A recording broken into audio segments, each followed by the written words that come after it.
നമസ്കാരം. നമ്മുടെ ഓഡിയൻസ് എന്ന് പറയുന്നത് പല സെക്ടേഴ്സായിട്ട് മാറ്റാം. കാരണം ചിലർ പഴയ പാട്ടുകൾ മാത്രം ഇഷ്ടപ്പെടുന്ന ആൾക്കാരുണ്ട്. ചിലർക്ക് ഈ മിഡ് റേഞ്ചിലുള്ള പാട്ടുകൾ ഇഷ്ടപ്പെടുന്ന ആൾക്കാരുണ്ട്. ചിലർ പുതിയ പാട്ടുകൾ മാത്രമേ കേൾക്കുന്ന കാറ്റഗറീസ് ഉണ്ട്. അപ്പോൾ നമ്മളൊരു പ്രോഗ്രാമിന് പോകുമ്പോഴത്തേക്ക് നമ്മൾ ഈ 3 കാറ്റഗറിയും സാറ്റിസ്ഫൈ ചെയ്യിപ്പിക്കണം. അപ്പോൾ ഇവിടെ ക്യാൻ ക്യൂർ എന്ന് പറഞ്ഞൊരു ഷോ ഉണ്ടായിരുന്നു. അതിനകത്ത് ഞാൻ ഇരുന്ന് പാടിയതാണ് അൺപ്ലഗ്ഡ് ആയിരുന്നു. അതായത് എല്ലാ പാട്ടുകളും അൺപ്ലഗ്ഡ് ആയിട്ട് ആ സമയത്ത് തന്നെ ഓർക്കസ്ട്ര അവരുടെ ഇഷ്ടമുള്ളതുപോലെ വായിക്കും. All melodies. അതിന് വന്ന ഓഡിയൻസ് എന്ന് പറഞ്ഞാൽ അത് ഇഷ്ടപ്പെടുന്നവരാണ് വന്നത്. നേരെ മറിച്ച് നമ്മൾ ഒരു ഷോയ്ക്ക് ഒരു കോളേജിൽ പോയി കഴിഞ്ഞാൽ അവർക്ക് ആദ്യം തൊട്ട് വേണ്ടതെന്ന് പറഞ്ഞാൽ ഫാസ്റ്റ് നമ്പേഴ്സാണ്. ആദ്യമേ അവിടെ ചെല്ലുമ്പോഴേ പറയും വേൽമുരുക പാടണേ എന്ന് പറയും. ഞാൻ പറയും അത് ലാസ്റ്റിലാണ്, ഞാൻ എന്തായാലും ബാക്കി പാട്ടുകൾ പാടിയിട്ട് പാടാമെന്ന് പറയും. അപ്പോൾ അങ്ങനെ it depends from person to person. ചിലർക്ക് ഫാസ്റ്റ് നമ്പേഴ്സ് ആയിരിക്കും ഇഷ്ടം, ചിലർക്ക് മെലഡീസ് ആയിരിക്കും ഇഷ്ടം, ചിലർക്ക് 80s മെലഡീസ് ആയിരിക്കും ഇഷ്ടം. അപ്പോൾ ഇതെല്ലാം ഈ പുട്ടിന് തേങ്ങ ഇടുന്ന പോലെ ഇതെല്ലാം ശകലം നമ്മൾ കൊടുക്കണം. Because again I am saying I am a performer. Performer's duty is to give performance according to the taste of the audience. എപ്പോഴും എന്നും ഒരു പാട്ടുകാരന് കുട്ടിയായാലും വലുതായാലും വേണ്ടതെന്ന് വെച്ചാൽ ബഹുമാനം, ഗുരുത്വം.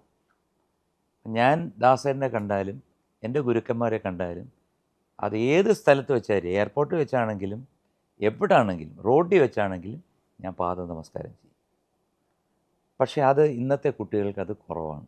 ഞങ്ങളൊക്കെ പഠിച്ച് വന്നത് അങ്ങനെയാണ്. അതായത് ഗുരുത്വം. നമ്മളെ കണക്ക് പഠിപ്പിച്ച സാറാണെങ്കിൽ പോലും പാട്ടുപുട്ടരെ നമ്മൾ കാലിൽ തൊട്ട് ഒരു അനുഗ്രഹം വാങ്ങിക്കുമ്പം ആ ഗുരുനാഥൻ്റെ മനസ്സിലുണ്ടാകുന്ന ആ വികാരം നിങ്ങളിൽ ഒരുപാട് നന്മ വരുത്തും. അല്ലെങ്കിൽ നിങ്ങൾക്ക് പാടി തെറ്റിപ്പോകേണ്ട സ്ഥലത്ത് ആ ഗുരുനാഥൻ്റെ ഐശ്വര്യം കൊണ്ട് നിങ്ങൾക്ക് നന്മകൾ മാത്രം, തെറ്റുകൾ നീക്കപ്പെടും എന്ന് ഞാൻ വിശ്വസിക്കുന്ന ഒരു മനുഷ്യനാണ്. എന്തായാലും വളർന്നു വരുന്ന എല്ലാ കുട്ടികളോടും എനിക്ക് പറയാനുള്ളത് അർപ്പണ മനോഭാവം, ആത്മാർത്ഥത. കാരണം നമ്മളൊരു പാട്ട് പാടിയാലും ഓക്കെ ആണെന്ന് ഒരാൾ പറഞ്ഞു കഴിഞ്ഞാലും നമുക്ക് സാറ്റിസ്ഫൈഡ് ആകുന്നവരെ പാടുക. ആത്മാർത്ഥത. പിന്നെ മാതാപിതാ ഗുരു ദൈവം ഇമ്പോർട്ടൻ്റ് ആണ്. ഇത് കലികാലമാണ്. ഇപ്പോൾ എന്തും നടക്കുന്ന കാലമാണെങ്കിൽ പോലും ഇതേ ശാശ്വതമായിട്ടുള്ളൊരു കാര്യമുള്ളൂ. മാതാപിതാ ഗുരു ദൈവം.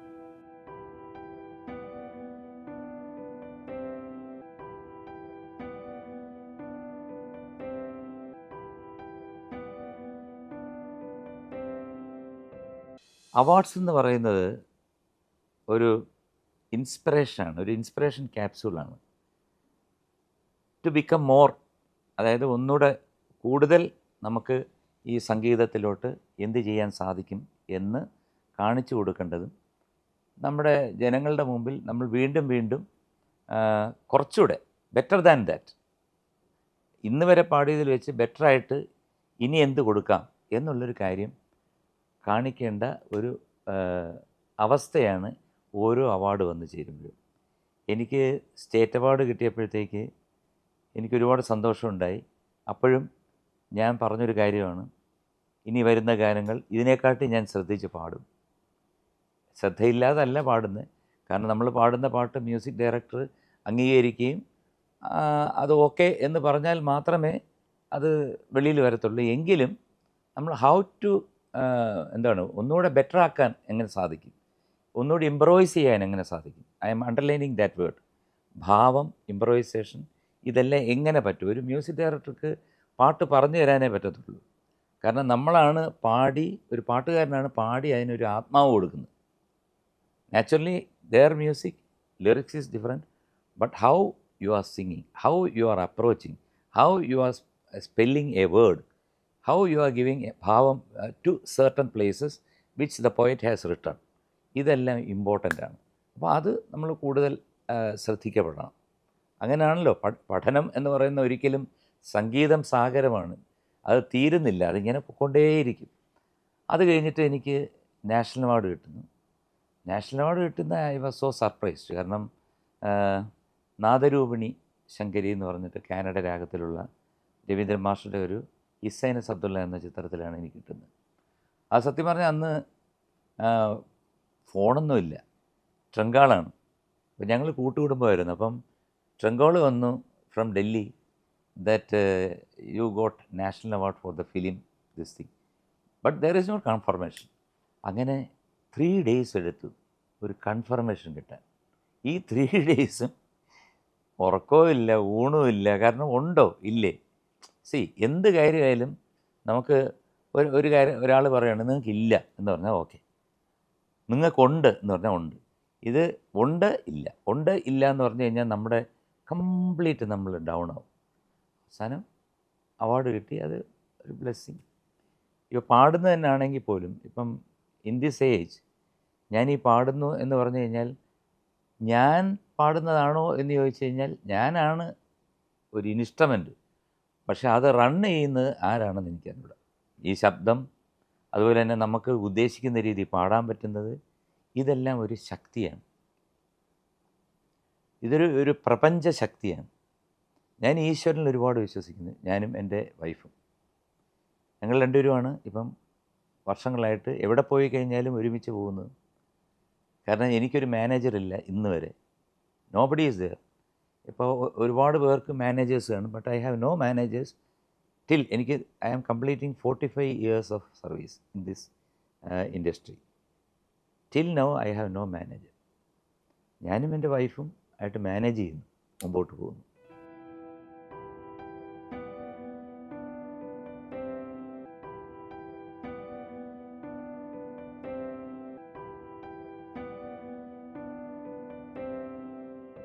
ഞങ്ങളുടെ ജേണി ടുഗദർ എന്ന് പറയുന്നത് ആദ്യം മുതൽ തന്നെ മ്യൂസിക്കായിരുന്നു.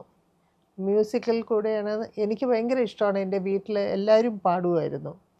അമ്മ, സിസ്റ്റർ എന്നെയും പഠിപ്പിച്ചിട്ടുണ്ട്, വളരെ ചെറുതിലെ പഠിപ്പിച്ചിട്ടുണ്ട്. പക്ഷേ എൻ്റെ ഇൻട്രസ്റ്റ് പാട്ടിലായിരുന്നില്ല, ഡാൻസിലായിരുന്നു. സംഭവം അതെന്തോ നടന്നില്ല. പിന്നെ ഞാൻ കണ്ടുമുട്ടുന്നതാണ് ശ്രീകുട്ടനെ. അപ്പം നമ്മൾ തമ്മിൽ ഒരുപാട് പാട്ടിനെക്കുറിച്ചും അന്ന് പാടിയ പാട്ടുകളൊക്കെ വളരെ ഹിറ്റായിരുന്നു. ചിത്രം, വന്ദനം, അങ്ങനെ തുടങ്ങിയ കുറേ അന്ന് കാസറ്റ്സ് ആയിരുന്നു. അപ്പോൾ റോഡിൽ വെച്ച് കാസറ്റ്സ് തരുമായിരുന്നു.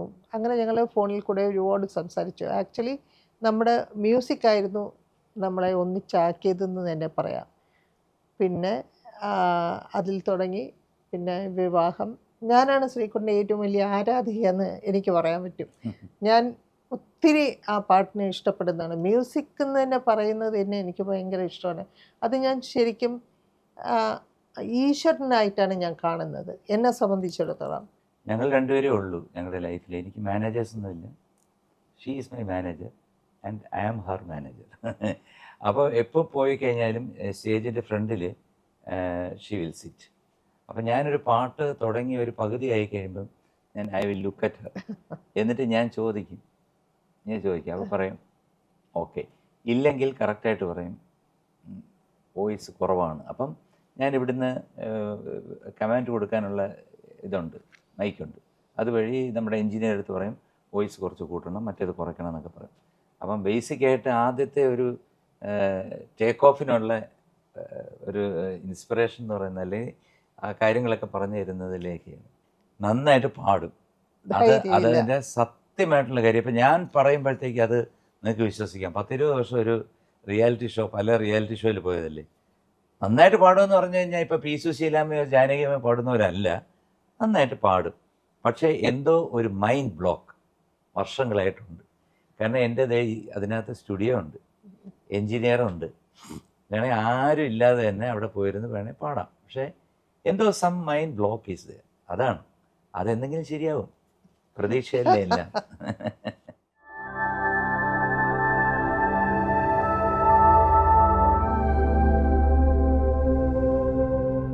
ഞങ്ങൾക്ക് ഫ്രീ ടൈം കിട്ടിയാൽ ഉടനെ തന്നെ ഒരു 1 week കിട്ടിയാൽ ഞങ്ങൾ immediately we will go to some other places. Mauritius, അതുപോലത്തെ ഞാൻ പറഞ്ഞ ഇന്ത്യയിലല്ല, ഇന്ത്യയിൽ ഒരു സ്ഥലവും കണ്ടിട്ടില്ല എന്നുള്ളതാണ് സത്യം. ഞങ്ങൾ വിദേശത്ത് എങ്ങനെങ്കിലും പോകും, പോയിട്ടൊരു അവിടെ ഒരു 3-4 ദിവസം എൻജോയ് ചെയ്തിട്ട് തിരിച്ചു വരും. അതാണ് ഞങ്ങളുടെ ഒരു രസം. കാരണം വേറൊന്നുമല്ല, നമുക്ക് നടക്കാനും അല്ലെന്നുണ്ടെങ്കിൽ പടി കയറാനും ആരോഗ്യമുള്ളപ്പം നമ്മൾ യാത്ര ചെയ്യണം. കാരണം നമ്മുടെ ജീവിതം ക്ഷണികമാണ്. അതുകൊണ്ട് സന്തോഷമായിരിക്കുക, നല്ല കാര്യങ്ങൾ എഴുതുക, നല്ല കാര്യങ്ങൾ കേൾക്കുക. ഇപ്പം തന്നെ ഞാൻ ഒരു അതിരാത്രത്തിന് പോയിരുന്നു. അതിരാത്രത്തിന് ഞങ്ങൾ പോയിരുന്നു. അത് വലിയ ഞാനൊരു അതിനെക്കുറിച്ച് വായിച്ചിട്ടുള്ള ഒരു വ്യക്തിയാണ്. അപ്പോൾ എനിക്ക് ഭയങ്കര എക്സൈറ്റഡ് ആയിരുന്നു അവിടെ പോകാനായിട്ട്. പക്ഷെ അവിടെ പോയപ്പോൾ ഉള്ള എന്താ പറയുക, ഈ തീ തന്നെ അഗ്നി. അഗ്നി ഉണ്ടാക്കുന്ന 2 കല്ല് ഉരച്ചിട്ടൊക്കെ അത്ര പ്രാചീനമായിട്ടുള്ള പഴയ കാലത്ത് 12 വർഷത്തിന് ശേഷമാണ്. 12 വർഷത്തിന് ശേഷം നടത്തുന്ന അങ്ങനെ ഈ പാലെടുക്കുന്നത് ശരിക്ക് പശുക്കളെ കൊണ്ടുവരിക, ആടുകളെ കൊണ്ടുവന്നിട്ട് അങ്ങനെയെല്ലാം നമുക്ക് കാണാനും അതിൽ പങ്കെടുക്കാനും പിന്നെ ശ്രീകുട്ടൻ ഹോമം അവാർഡും ചെയ്യാനും സാധിച്ചു. കാരണം അവാർഡ് അതൊരു വലിയൊരു കിട്ടാനും മഹാഭാഗ്യമാണ്. ആ, കാരണം ഈ അതിരാത്രം ചെയ്ത് ആ സ്ഥലത്തോട്ട് ആരെയും കയറ്റില്ല. പക്ഷെ ആ ദിവസം അവിടെ നിന്ന് അവരെല്ലാം ഹരിദ്വാറിൽ നിന്നും അവിടെ നിന്ന് പല സ്ഥലങ്ങളിൽ നിന്ന് വന്ന വലിയ വലിയ പൂജാരികളാണ്. അപ്പം ഞാൻ ചെന്നപ്പോഴത്തേക്ക് അവർ പറഞ്ഞു ചെയ്തോളാൻ പറഞ്ഞ് എനിക്കും ലേഖയ്ക്ക് അകത്തിരുന്നിട്ട് അഗ്നിയിൽ ഹോമം ചെയ്യാനുള്ള ഒരു ഭാഗ്യം കിട്ടി. പിന്നെ തിരിച്ചിറങ്ങി അതിൻ്റെ ദീപാരാധന. അതിനുശേഷം എനിക്ക് സംഗീത ഭാരതി ഒരു പുരസ്കാരവും തന്നു. പിന്നെ ഞാൻ 1-2 പാട്ട് അവിടെ ഇരുന്ന് ഭക്തജനങ്ങൾക്ക് വേണ്ടി പാടി. ശരിക്കും അവിടെ എനിക്ക് തിരിച്ചു വരാൻ തോന്നിയില്ല. എനിക്ക് കുറച്ച് ദിവസം അവിടെ അങ്ങനെ താമസിക്കാൻ തോന്നി. പിന്നെ ബേസിക്കായിട്ടൊരു സത്യം പറയാം, ഞങ്ങൾക്ക് 2 പേർക്കുമാണ്. പക്ഷേ ഇദ്ദേഹം ചിലപ്പോൾ ഒബ്ജക്റ്റ് ചെയ്തിരിക്കും. എനിക്ക് ഈ ജീവജാലങ്ങളോട് ഭയങ്കര ഇഷ്ടമാണ്. എനിക്ക് പശു, ആട്, അതുപോലെ തന്നെ ഡോഗ്സ്, പിന്നെ പൂച്ച, ഇതെല്ലാം ഇഷ്ടമാണ്. എൻ്റെ ജീവിതത്തിൽ എൻ്റെ ഒരു വലിയ സ്വപ്നമാണ്. അതായത് ഒരു വലിയ വീട്, അതിനകത്ത് നിറച്ച് പശു, പട്ടി, പൂച്ച, കോഴി, അതുപോലത്തെ ഇതിൻ്റെ അതൊക്കെ എന്ന് പറയുമ്പോൾ അതിൻ്റെ കൂടെയുള്ളൊരു എന്താണ് ഒരു യാത്രയുണ്ടല്ലോ. ഈ അവരുടെ കൂടെയുള്ള യാത്ര എന്ന് പറഞ്ഞാൽ നമ്മൾ വെളിയിൽ പോകുന്നതല്ല, അവരുടെ കൂടെ ഇപ്പം ഒരു 3-4-5 പട്ടി ഉണ്ടെങ്കിൽ അത് വന്നിരുന്ന് നമ്മളെ സ്നേഹിക്കുന്നത് ഒരു ജീവിതത്തിൽ ഒരു മനുഷ്യൻ പോലും തരാത്ത സ്നേഹമായിരിക്കും അത് തരുന്നത്. അത് തന്നെ പശു, ആട്, ഇതിനൊക്കെ നല്ല സെൻസ് ഉണ്ട്. എവിടെ സമയം അതിനൊക്കെ നോക്കാനായിട്ട് ആ. അത് വേറൊരു ഞാൻ സൈഡ്. വർഷങ്ങളായിട്ട് പറയുകയാണ് നമുക്കൊരു നല്ലൊരു പട്ടിയെ വാങ്ങിക്കാൻ. ഇവിടെ പറയും വേണ്ട. കാരണം എന്ന് വെച്ച് കഴിഞ്ഞാൽ ഒന്നിയിൽ അതിനെ നോക്കാൻ ആൾ വേണം, അല്ലെ നമ്മളിരുന്ന് നോക്കണം, ഇല്ലേ അതിനോട് ചെയ്യുന്ന ഒരു പാവമാണ്. പിന്നെ യാത്ര പറഞ്ഞ കൂട്ടത്തിൽ യാത്ര പോകണമെന്ന് അദ്ദേഹം പറഞ്ഞു, നല്ല ബെസ്റ്റ് പാർട്ട്ണർ ആയിരിക്കണം. അത് നമുക്ക് മനസ്സിന് അടുപ്പമില്ലാത്ത അല്ലെങ്കിൽ എപ്പോഴും പ്രശ്നങ്ങൾ ഉണ്ടാക്കുന്ന 2 പേരാണെങ്കിൽ ആ യാത്രയുടെ സുഖം പോകും. അപ്പം നമ്മളെ അറിയുന്നതും നമുക്കറിയുന്നതുമായ നമുക്ക് എന്തും തുറന്നു പറയാൻ പറ്റുന്ന ഒരാളായിരിക്കണം. അങ്ങനെ ഇരിക്കുന്ന ഒരു ഭർത്താവിനെയാണ് എനിക്ക് കിട്ടിയത്. എനിക്കും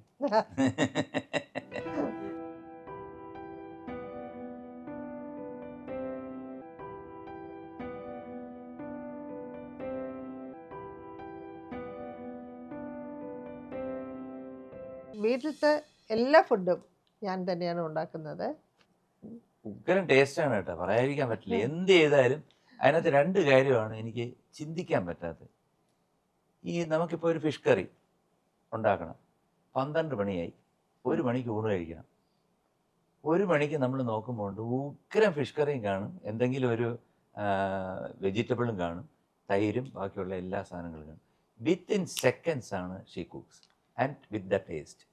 ചുമ്മാ വാരിയിട്ടുണ്ടാക്കില്ല, അതൊരു കൈപുണ്യമാണ്.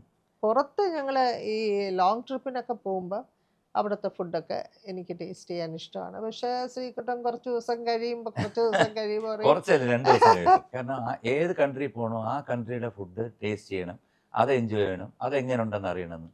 പക്ഷേ എനിക്ക് അത് കണ്ടു കഴിയുമ്പോൾ തന്നെ എനിക്ക് തോന്നും, അയ്യോ, ഞാൻ അപ്പം ചോദിക്കും ഹാവ് യു ഗോട്ട് റൈസ്?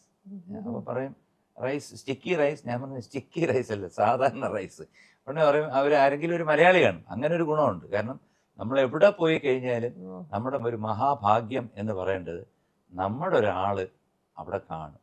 നിങ്ങൾ ഇനി ലോകത്തിൽ you pinpoint any place അവിടെ ചെന്ന് കഴിഞ്ഞാൽ ഒരു മലയാളി കാണും. അതാണ് നമ്മുടെ ഏറ്റവും വലിയ വിജയം. അദ്ദേഹം നമുക്ക് വേണ്ട എല്ലാ കാര്യങ്ങളും ചെയ്തു തരും. അദ്ദേഹം ഒന്നുമില്ലെങ്കിലും വീട്ടിൽ പോയിട്ട് അദ്ദേഹം അവിടെ ഉണ്ടാക്കി വെച്ചിരിക്കുന്ന ചോറും ഇച്ചിരി മീൻ കറി, ഒരു ശകലം പിക്കിൾസും ബാക്കിയുള്ള പുളിശ്ശേരി ഉണ്ടെങ്കിൽ അതും കൂടെ കൊണ്ടു തന്നു കഴിഞ്ഞാൽ ആഹാ സന്തോഷം. Area different but food is A same. എനിക്ക് ഏറ്റവും ഇഷ്ടം പറഞ്ഞു കഴിഞ്ഞാൽ നിങ്ങളുടെ നാവിൽ വെള്ളം വരും, നല്ല തൂശനില, അതിൽ നല്ല ചൂട് ചോറ്, അതിൽ നല്ല മാമ്പഴ പുളിശ്ശേരി അസലായിട്ടുണ്ടാക്കും. മാമ്പഴം എല്ലാം കഴിഞ്ഞിട്ട് പച്ചമുളക് കീറിയിടും അതിൻ്റെ മുകളിൽ, എന്നിട്ട് കടുവറുത്ത് വയ്ക്കും.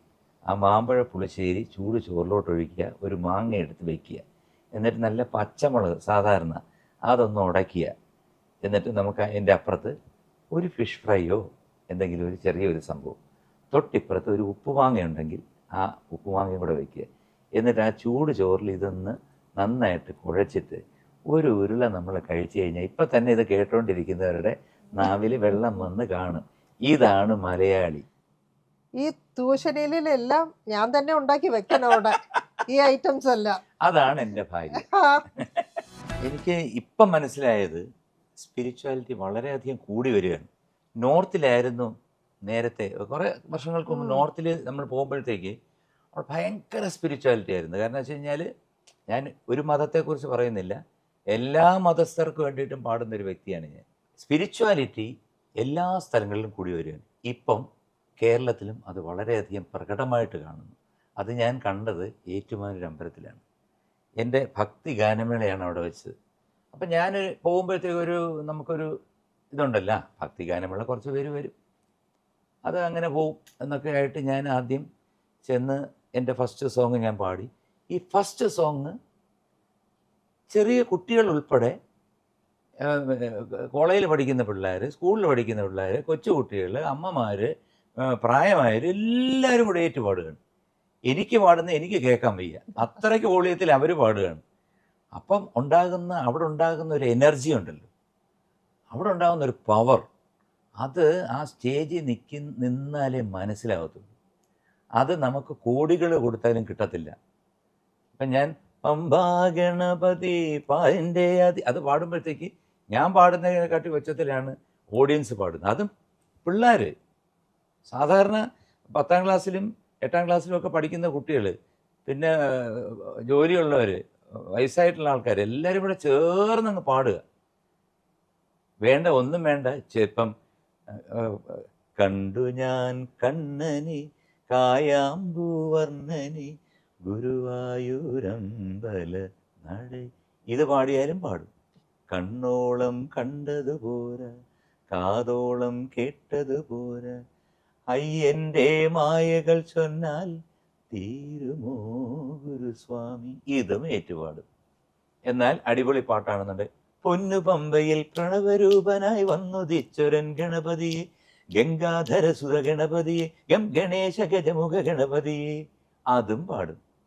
അപ്പം അപ്പോൾ ആ സ്പിരിച്വാലിറ്റി ഇവിടെ കൂടിത്തുടങ്ങിയിരിക്കുകയാണ്.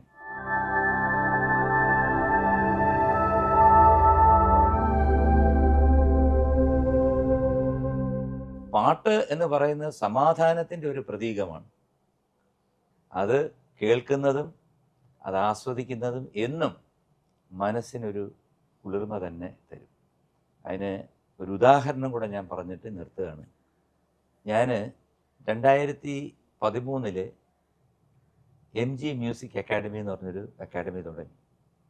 കുറേ കുട്ടികളുണ്ടായിരുന്നു, കൊച്ചു കുട്ടികളായിരുന്നു. അതിനുശേഷം ഞാൻ ഈ കോവിഡിന് ശേഷം എല്ലാവരും പോയി. പിന്നെ ആ മ്യൂസിക് അക്കാഡമി തന്നെ ഞാൻ 40+ എന്ന് പറഞ്ഞിട്ട് ഒരു കാര്യം കൊണ്ടുവന്നു. ഏറ്റവും കൂടുതൽ സ്റ്റുഡൻസ് എന്ന് പറയാൻ പറ്റില്ല, 65 വയസ്സായിട്ടുള്ള 70 ഉണ്ട്, റിട്ടയർഡ് സൂപ്രണ്ടുകളുണ്ട്, ജയിൽ വാർഡന്മാരുണ്ട്, പോലീസുണ്ട്, ഡോക്ടേഴ്സുണ്ട്, എല്ലാവരും ഉണ്ട്. 40 വയസ്സിനും 30 വയസ്സിനും മേളിലുള്ള എല്ലാവരും ഉണ്ട്. അവിടെ പഠിപ്പിക്കുന്ന ശാസ്ത്രീയ സംഗീതമല്ല, ലളിതഗാനങ്ങളാണ്, അതും സിനിമാ പാട്ടുകളുമാണ്. അപ്പോൾ അവരെല്ലാവരും ഒറ്റ വാക്കിൽ പറയുന്ന ഒരു കാര്യമേ ഉള്ളൂ.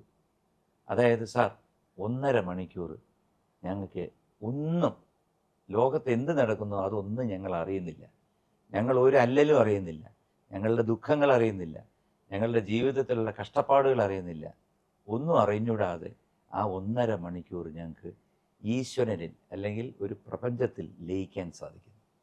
അതൊരു വലിയ മഹത് കാര്യമാണ്. കാരണം ഒരു 20 പേര് നിന്നിട്ട് ഇപ്പം നമുക്കറിയാവുന്നൊരു പാട്ട് പഠിപ്പിക്കുമ്പം അതിൽ എല്ലാവരും കൂടെ ചേർന്ന് പാടുമ്പോഴത്തേക്ക് അവർക്ക് കിട്ടുന്നൊരു അനുഭൂതി, ഇതൊക്കെ എന്നെക്കൊണ്ട് ചെയ്യാൻ പറ്റും. കാരണം അല്ലാതെ വേറെ ഇപ്പോൾ ശാസ്ത്രീയ സംഗീതം എന്ന് പറഞ്ഞാൽ കുറച്ച് കഴിയുമ്പോഴത്തേക്ക് അവർക്ക്, ഇപ്പോഴത്തെ ഒരു ഫാസ്റ്റ് ലൈഫല്ലേ, അവർക്ക് ഇപ്പം എന്നും സാരി സാരി സാരി ഗമ എന്ന് പറഞ്ഞു കഴിഞ്ഞാൽ അവർക്ക് വിഷമം തോന്നും. നേരെ മറിച്ച് ഒരു ദിവസം പഠിപ്പിക്കുന്നു ചന്ദനലേപ സുഗന്ധം, ആ ഒരു പാട്ടാണെന്നുണ്ടെങ്കിൽ ഇപ്പോൾ എങ്ങനെയൊക്കെയാണ് പാടേണ്ടത്, എവിടെയാണ് തെറ്റുള്ളത് എന്ന് ഇൻഡിവിജ്വലായിട്ടൊക്കെ പറഞ്ഞു കൊടുക്കുമ്പം അവർക്ക് ഭയങ്കര സന്തോഷവും അവർക്ക് ആ ദിവസം അവരുടെ സ്ട്രെസ് ആൻഡ് സ്ട്രെയിൻ, ആ ദിവസം അവർക്കുണ്ടായിരിക്കുന്ന സ്ട്രെസ്സും സ്ട്രെയിനും പൂർണ്ണമായിട്ട് ഒരു 1.5 മണിക്കൂർ കൊണ്ട് മാറും. A kind of music therapy.